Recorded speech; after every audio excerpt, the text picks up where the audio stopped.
Alright, now let's see what you do if you choose the Navi side.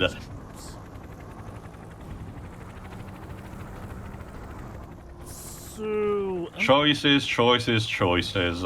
so I'm curious. The campaign you choose, is that going to be like, the gameplay style you're with for the rest of the day? Oh, Basically, yes, actually, you're a very good point, Jova. Originally, I thought that the campaign was going to be a pick and mix kind of thing, in a sense of occasionally you will alternate between Avatar and human, regardless of the side that you choose.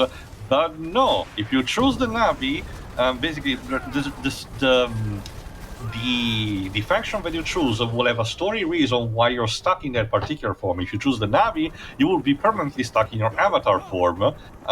Yes, that will mean that we'll have to perform the ritual that was also in the movie.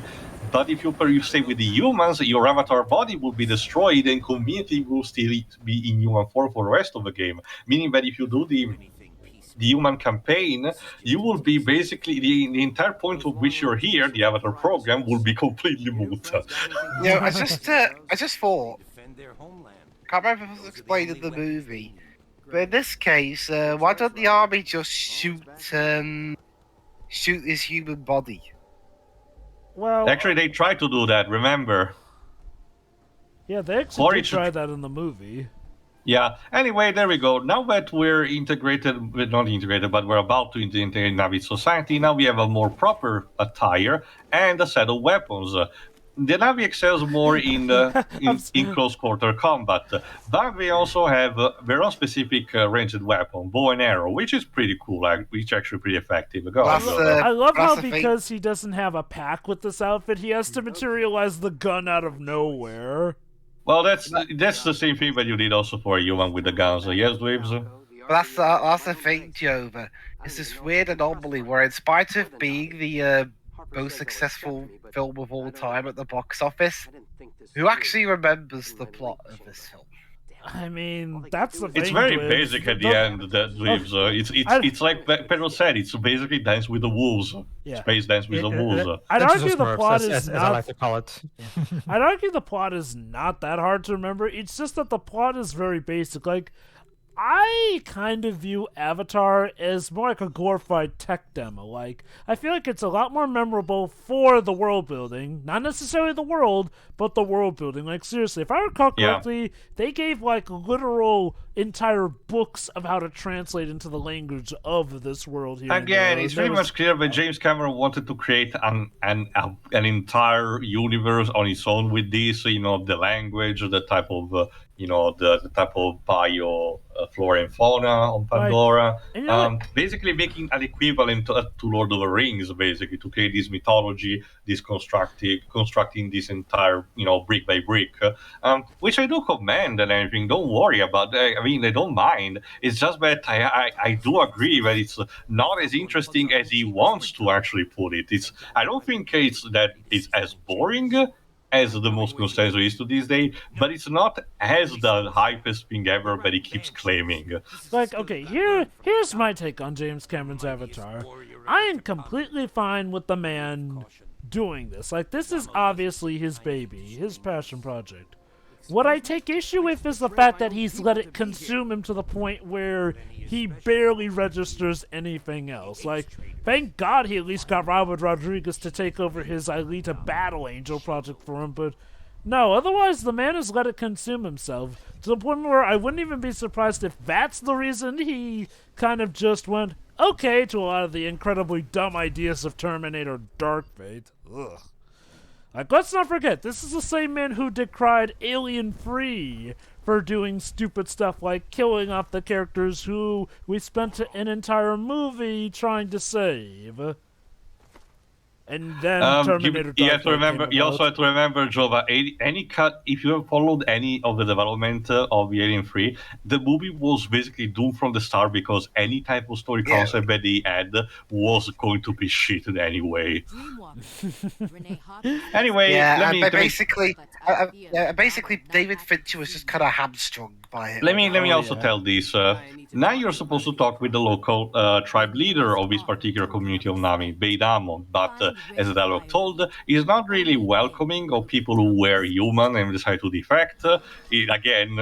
very diffident, and which is basically very understandable considering what the humans did to the Navi.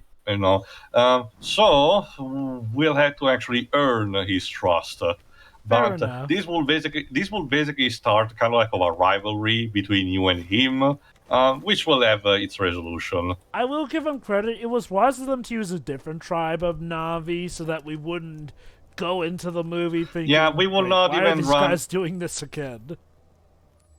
We will not run into the characters, the Navi characters of a movie, if that's what you ask as well. Again, like, I mean, some hiccups aside, like for, being able to control the animals without connecting the tendrils, it does seem like so far the continuity is pretty good between these Pardon two. the pun, well, not pun, but how, similar it is, but for lack of a better term, it's very organically integrated. Yes. That's our intro to Beidamo. Thanks. Why do you have to do it like that? Because he has a skull painted on his face, which means that he's ominous. It's more like he's gonna be basically your Newman, not Newman, but basically, yeah, it's more basically your rival of the game. It's not even straight up a villain, but it's the kind of guy that always goes like, "Oh, I don't trust you even if you saved my life 3,000 times." And you know what? And look, while some of those database analogs may be just long bouts of text, I will give them credit. Somebody definitely did have to type all that stuff. That's also a good The fact that they question. the fact that they do at least give good information as opposed to Quantum Break, which was literally just about we pray that you care for this subplot about a guy who really wants to see his screenplay made into a show, because otherwise we just wasted our time. Explain. Okay, here's an interesting minigame that you can do. Risk. Has anyone played that? Oh, I really have wanted to, but I've never gotten the chance to. It's a very basic and yet awesome tabletop game where you conquer 3 different regions. So you can do that in this minigame where you can perform at any of the teleporting points. You don't have to do it for the campaign. This is completely and utterly optional, but you're incentivized by the fact that the more region you capture, the more upgrade you obtain for your character. So you're very incentivized of that. And how do you get points in order to produce troops that you can use to conquer territories? By playing the game. So the more you play, the more you can be good at this game, at this mini game particularly. So it's a very, I have pardon again the term organically integrated thing that will accompany you through basically your campaign until the end of the game. If I recall correctly, you do get a trophy by conquering the entire globe. Basically, keep in mind this is just visually. It's not like your forces are having an impact if you're conquering a region of Pandora or not. Again, it's just a fun time waster, which I don't really mind actually. This is actually a good addition that allows you to break away for a bit and spend your points in trying to conquer the different regions. Honestly, I can dig this game. Unlike the original Risk, it's not really RNG based. It's mostly about if you have a higher number of troops, you basically automatically win against the territory of the enemy. Which keeps you from wasting your time, I guess. Yeah. I do remember owning a board game of Star Wars Risk, but that's about it. It might be entirely possible, Dweebs. Risk is much like Monopoly. Risk is one of those board games, tabletop games that is so popular, and so beloved that it spawns very different variants. My favorite one was one from Windows 98, actually, that I used to play all the time, where you could customize the amount of armies that you had to compete against, potential allies, the rule sets. That was actually pretty wild. Nice. Again, I have to bless my family for that, for the fact that ever since I was little, I basically got not instructed, but I got introduced to tabletop stuff and card games of all kind. Yeah. Meaning that, and I mean simple card games, with the traditional French stuff, which eventually led to me liking stuff like Yu-Gi-Oh! It's just a matter of progressing things. Like, honestly, even in this day and age of video games, never underestimate the value of a good board game or card game. Mm-hmm. Speaking of which, did anyone this year that Scott the Woz is getting a Monopoly after him? Like I mentioned in the chat sarcastically, does it have Does it have a square? But if you land on, you're compelled to hate RPGs. Anyway, let me also mention this. The game has one director, Kun Chang, which is specialized in directing, if I recall correctly, video game licensed stuff. The most recent stuff that he did. Oh no, actually no. There you go. He was a director for this of. Let's see. He was an in-game cinematics director for Prince of Persia: The Two Thrones. So fair enough. And he was the cinematics director more recently for Watch Dogs. ATM. So the first one. Yes, Libs? I wonder if RPGs are the jail space. Uh, Try to buy my trust with this? I'm not cheap, man. Patut, I hear you betrayed your own kind. let me see. Okay, you know what? I'll give him credit. That is some solid reasoning. Yes! Beidamo is also voiced by Emerson Brooks, because you need to know. Okay, I will give him some credit here. That is a good point. So you say you betrayed your own kind just to join Prove with it. us. So that could just as easily mean that you might easily betray us as well, if you have a history of backstabbing. So, Like I said, Beidamo starts off reasonable like this, but he keeps this dickish attitude for most of the game. oh god, Don't he worry, becomes the high school bully, doesn't he? basic. Eventually, he will change as well. He just needs essentially proof. It's kind of like Saint Thomas. He needs a more concrete proof of your loyalty. But yeah. To give him credit, I do agree with him, Mr. Spit here. I get not trusting somebody who supposedly betrayed everything just to join you that immediately. The same flower was Beidamo's first gift to me. Oh, Remember, God, like love we got triangle. mentioned at the beginning, she is no, don't worry. Our character does not really fall in love with any Navi this game, surprisingly. Huh. But let me also mention this. Don't worry, this is just the introduction to your mission. The game had instead actually has three writers. John Meadows, Kevin Short with two T's, and Jess Find. John Meadows apparently wrote also for the Lost video game, which I heard it was not that video good. game. I just remember. And apparently Dead Rising 2, which fair enough, it's not like the worst in terms of story. So there is that. No. Dead Rising 2. Okay, I'll say this. I feel like the Dead Rising games sort of jumped the shark by 3, and they absolutely lost it at 4.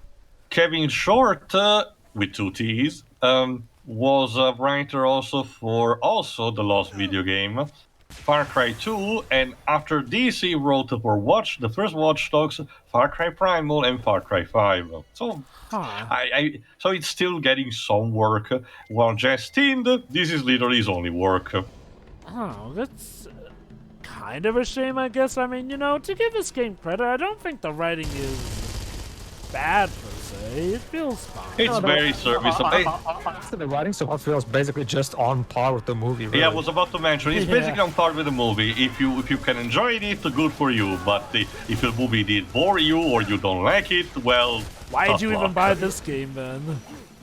Because that's a good segue, Jova. Well, Jova, there is sometimes an expectation. Because I will argue that the Spider-Man 1 and 2 video games, the Raimi Time ones, those are better writing than the movies themselves. Don't forget the X-Men Origins Wolverine video game as well. Yeah, that one too, yeah. But let me tell this, there's also this, Jova.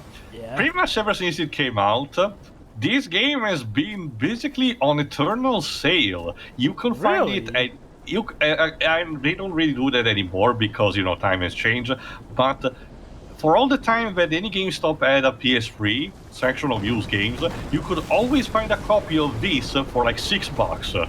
You know what? Always, consistently. This game get a PC release. I think it has. My copy. I'm surprised Ubisoft didn't put it on Steam.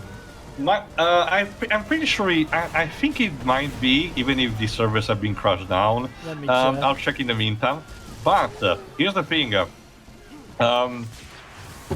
My copy is something that I got from Kex for $1.50. It's literally the lowest I spent for a physical video game. Amazing. You know, actually, that does check out. I do remember whenever going into a GameStop after 2009 that I would always see at least one copy of Avatar just sitting there. Okay, I wonder if it might have been delisted, Pedro. Maybe there's that. A lot of licensed games tend to follow that fate. That's what the internet is for. What goes on the internet stays on the internet. Yeah, that as well. Anyway, again, this is your base. Gonna be start your of your basic missions as a Navi. You will have to intervene in territories that are, managed by the humans and sabotage them in any kind of way. Do we know too if the upcoming game has any ties to this one? I don't know actually. Yet.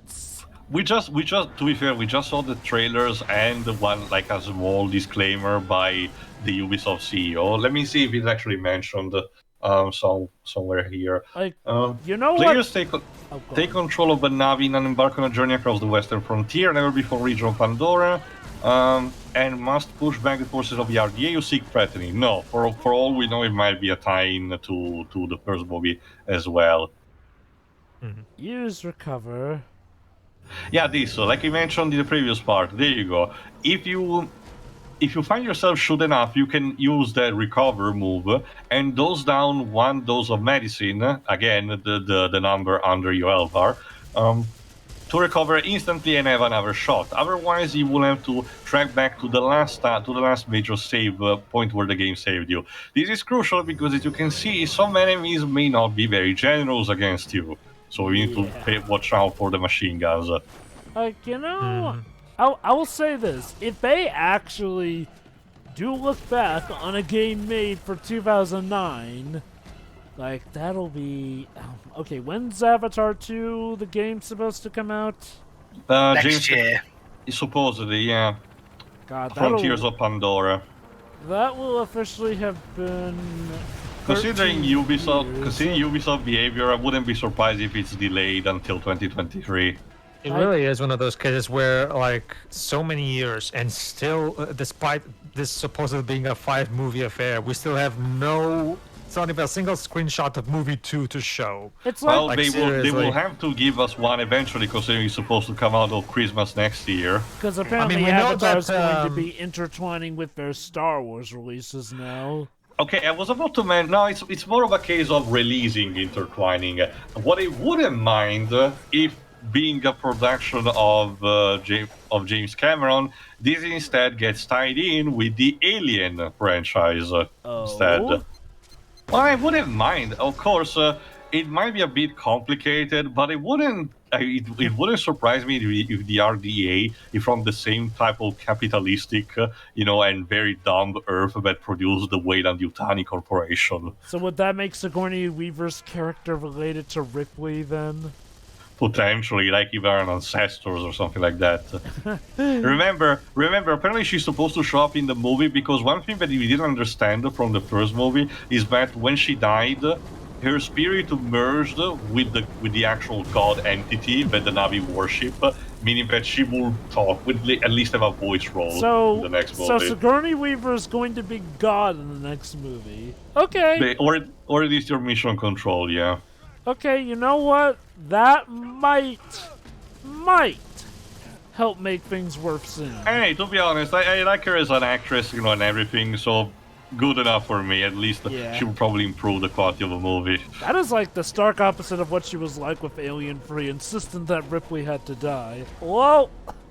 And even that didn't really You have to understand, Jova, it seems to be a common thing, even in Reason 4 said that. It seems that the moment a franchise goes to Disney, actors who said that, they didn't want to reprise their roles seem to be more in agreement now. But, no. I'll give this game credit. This game does seem to have a good bout of effort put into it. Like, I wasn't expecting so much as 2 different campaigns. I will tell you this, however, on the long run, it can become a bit annoying. Not in terms of, the plot and everything, but in terms of the fact that the enemy placement and how they pester you can become actually annoying in game. You just want to go from point A to point B, but the enemies are they're like mosquitoes, constantly chipping at your health, being annoying assets, So So would you say that there's any particular one campaign that has the distinct advantage over the other in terms of gameplay? I argue this one because with the human one, you have to find Navi basically all the time anyway. And the Navis do possess that one skill that I did demonstrated, where other than the speed boost, they also gain slight invisibility, which makes a bit difficult more to target them, you know. While when you're a Navi, your CQC weapons are basically insta-kills towards enemies, while the RDA soldiers, they do possess some of their skills, like an extra bit of armor or anything, are more easy to take down, particularly also with your bow and arrow. Huh. Yeah, because bow and arrow do trump all the armor and gear. I mean, apparently they did in the movie, so why not? Yes, they did somehow. Cheese. Heh.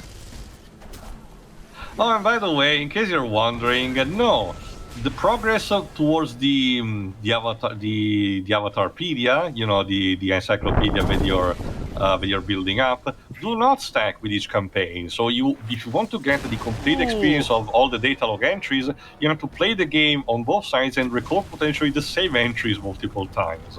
Yeah, you know, this sounds like it would have been better if this game had multiple save slots, or at least had a new game plus sort of feature. I agree. I absolutely agree. Again, this game seems good, but it still is not perfect. Also, you definitely notice the performance. The game is stacked at 30 FPS, but as you can see, in crowded situation, it drops a lot on the PS3. Again, yeah, that's why I was asking about the PC version. The PC version probably would run much better. Yeah, most likely. Or at the very least, the Xbox 360 in case, you know. Yeah. Like, honestly, to me, it just comes with, this definitely looks more up, like, above the standards of your typical crappy licensed game, definitely. Yeah, I would say the game so far looks like it's okay, but at the same time, when it comes to like the combat, it looks like it's fine, but at the same time, it doesn't look like it's anything too spectacular. I can tell you this. It looks like it's competent. It looks like it's just competent. I can tell you this. Admittedly, I had more fun playing the House of Gahul video game than this at the end of the day. Yes. And also, for a moment, I thought you were going to say you had more fun playing this than the Battleship game. Well, I can see what that means. Is true. That is true. No, that's the thing. This game has a lot of stuff that you can do, and it's still, a good game overall. Honestly, for me, it's just that it doesn't give me that extra spark of fun that makes me say, "Oh, I don't want to stop playing this. I want to continue to see as Mario can go." This is the kind of game that you enjoy more in short bursts. I think the big draw I'm getting from it is like, well, while there is some open world stuff, I mean, granted, maybe it comes later in the game, but I don't think I've seen any parts where there's like the big sandbox bits where you can just spend time just exploring. It's more, like I said, it's kind of like, the maps are kind of like the ones in Monster Hunter. Okay. So I wonder if maybe Avatar 2 is going to be more like that big open sandbox possible experience, at least going off of the trailer that was shown. Alright, now we need to actually do some climbing, like Beidamo just said.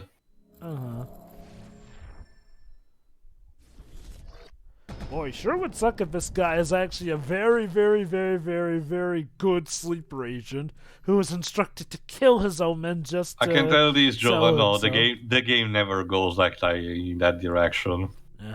I'm just saying, it would suck for the Navi if that were the case. Yes, Pedro?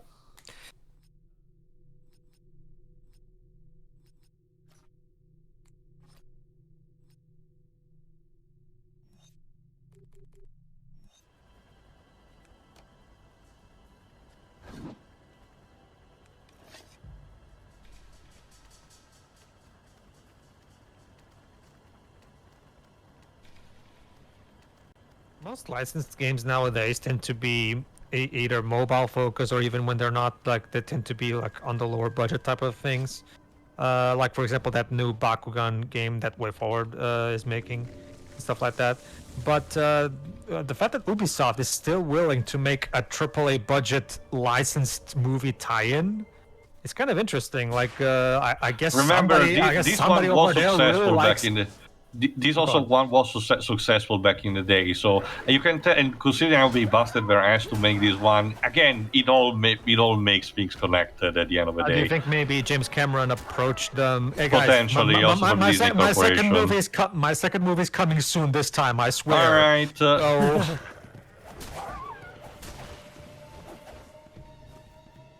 You know, I swear, guys. I swear on me, mom, guys. This time, I'm really gonna finish the movie. For reals this time. You know, guys, the thought occurs to me that there may be some select Ubisoft devs right now that probably know way more about that movie than anyone else in the world knows, assuming that, you know, it's going to be a good tie-in with the sequel, so they would need to know the deets.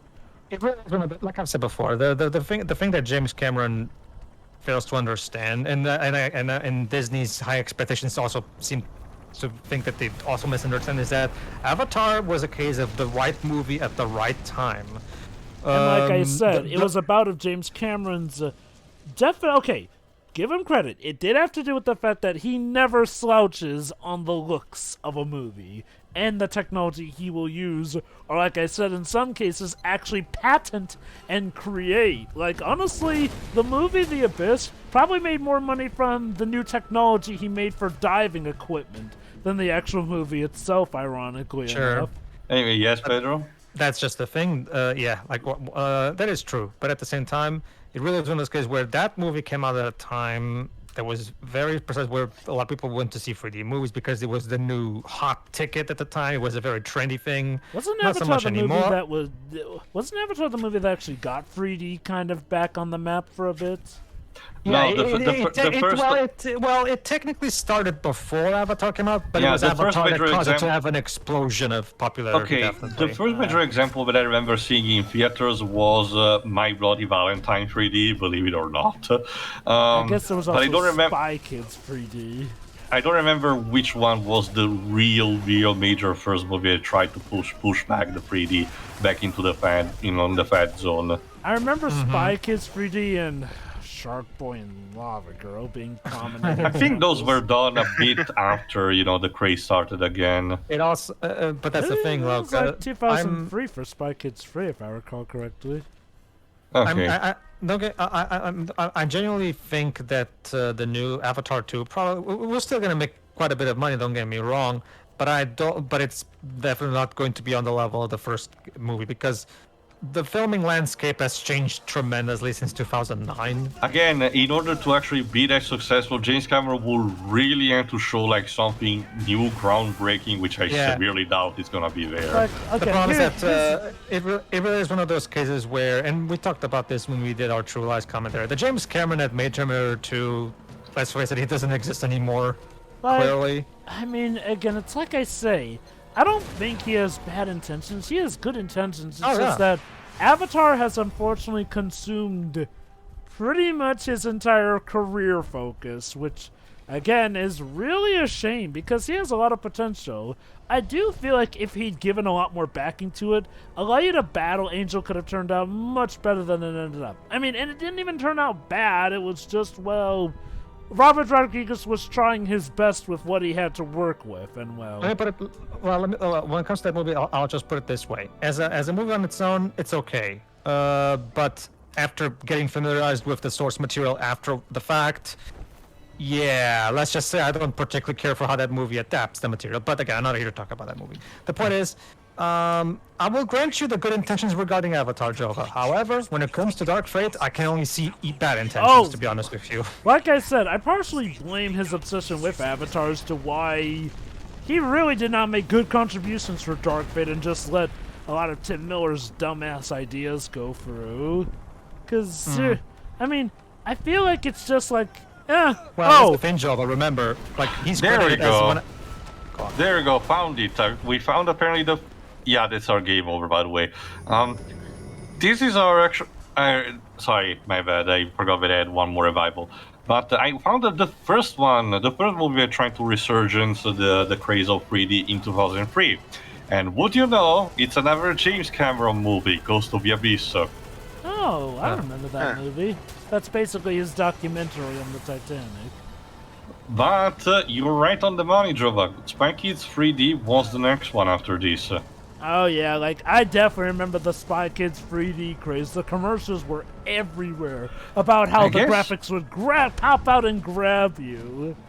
I guess I will give 3D that it lasted more than the high frame rate thing, which I like. I mean, aside from The Hobbit, did any movie do Pedro, Gemini Man. Gemini. Okay, fine. Aside from aside from those two.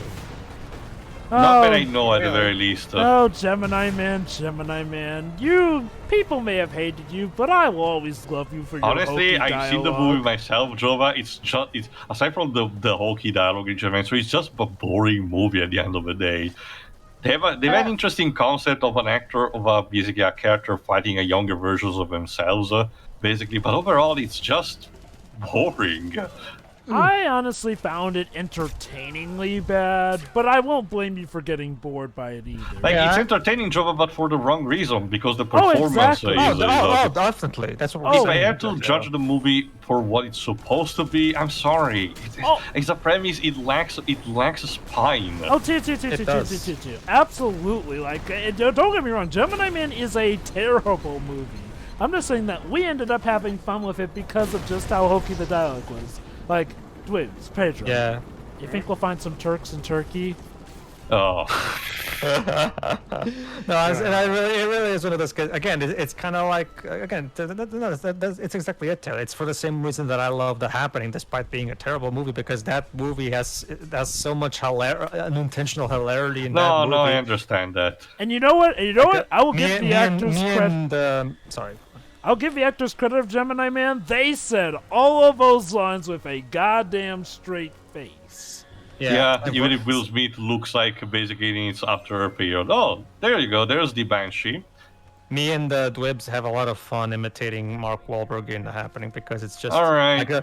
I have no idea what the hell that performance all was. Right, let's see if Didn't just he like in the movie. He was intentionally winging it. Just like in the movie, let's see if we actually tame one of these things. It's that thing from the movie actually. It's called actually a Banshee. Now at least the game tells what the name is. To be fair, they also said that name in the movie, if I remember correctly. Yes. But don't you see, we're not going to tame the big one, because the big one is Sam Worthington's prize. Yeah, I can see what Teo means. They're like, even during the cutscenes, the frame rate is so choppy. That's because we're supposed to render this big map all at the same time, so when a character moves fast between places, we have to load fast the details. Clearly, what I need to play this game is get it on my PC with an SSD to properly load all this shit quickly. It is interesting. Flight controls. The Banshee. Dragoon. Yeah, that's another thing that I thought. It's kind of similar in terms of what it looks like a bit. Though don't expect too much. It's mostly just moving out. You don't really fight on board this thing, so it's good for transportation purposes. But it is admittedly cool flying around on this big map. Go on, Pedro. No, me and yes, Joe, but yes, Mark Wahlberg was indeed admitted years later that he was intentionally acting badly because he realized how bad the entire movie was. But that's kind of what I love about Mark Wahlberg. Even when he's in a bad movie, he still manages to find a way to at the very least have fun. It's the same thing with it's kind of the same thing he brought to Transformers 4. You know, oh, you want to see my water? And then he. But no. Well, me and the Dwebs have a lot of fun imitating that scene with the old lady because it's just like perfectly. Like I actually played a lot. I can do his Marky Mark like his voice on that movie pretty well. What? No. Oh. It's just like to me like one of my favorite bits as well is when he's talking to the plant. Plastic. I'm talking to a plastic plant. I'm still doing it. It's like the way he delivers those lines. It's like Mark Wahlberg is realizing is having an epiphany. Oh my God! I'm actually in a movie where I'm talking to a plastic plant. What have I done with my career? I have to wonder, was that actually in the script or was that just something he ad-libbed? I'm pretty knowing Shyamalan, probably not, because Shyamalan doesn't.